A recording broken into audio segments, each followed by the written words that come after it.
Today, we're talking about why married couples are having bad sex. I know that's an interesting topic, so I want you to stay with me. Now, first of all, you know what is interesting to me? Before marriage, couples can't keep their hands off each other. There's this electric energy, the obsession that you just want to have sex. Then somewhere after marriage, all that desire and passion just goes down the drain. In fact, I said it one time that as a marriage therapist, we are begging single people to keep sex till marriage, and we are begging married people to have sex. Imagine the irony.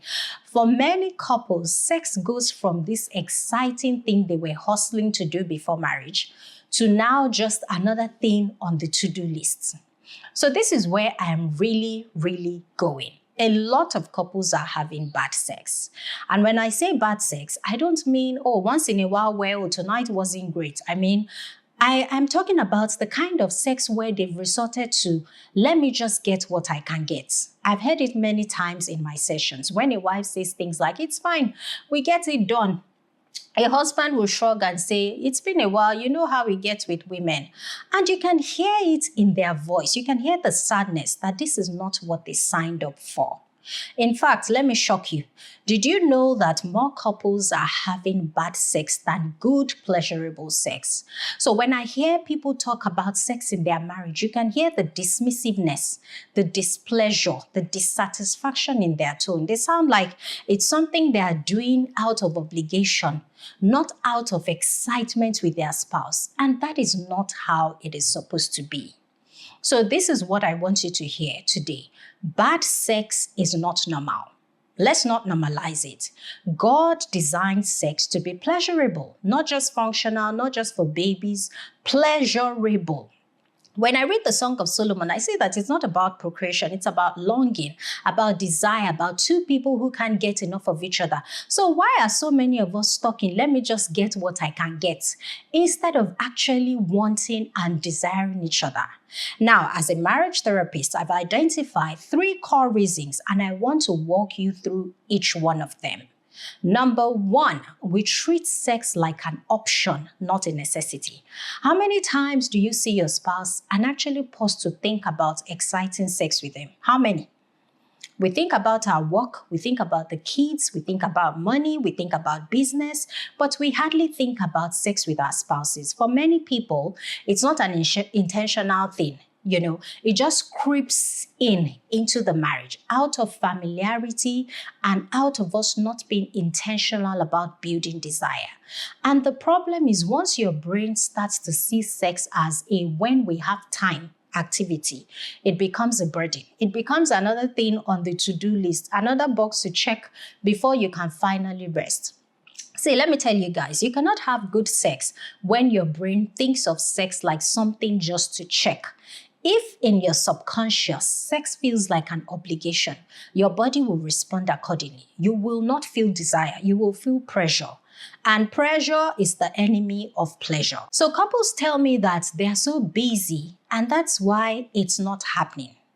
It's interesting to me because we schedule everything else that matters. We schedule doctor's appointments, we schedule parent-teacher conferences, we schedule our meetings, we schedule business meetings, we schedule workouts, but somehow, when it comes to our marriage, the most important relationship we would ever have, we leave it to chance. We leave intimacy to chance, and chance doesn't make anything happen.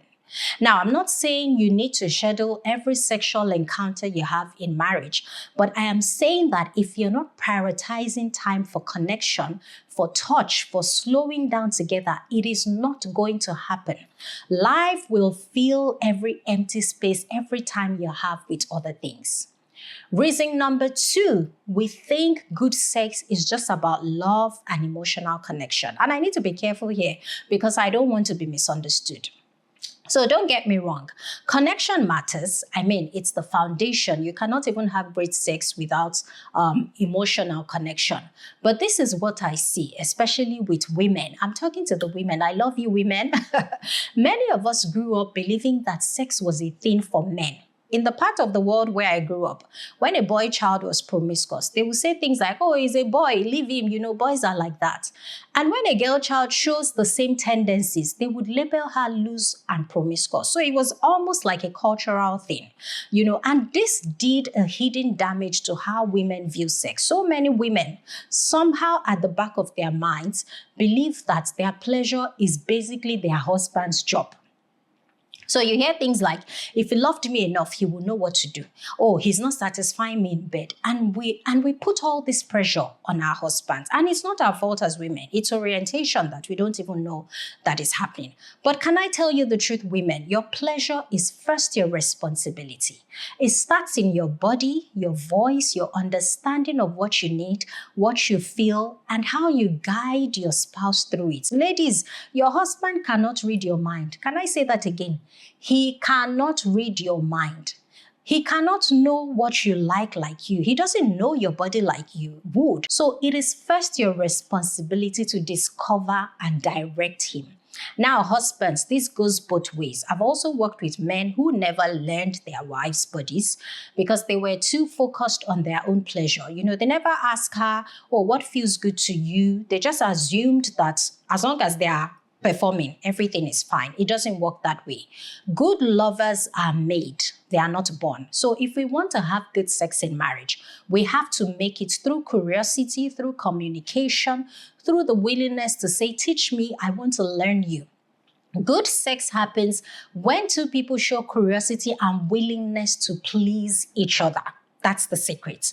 Reason number 3. This one might sting a little, but I'm going to say it either way. Most of us are just lazy about sex.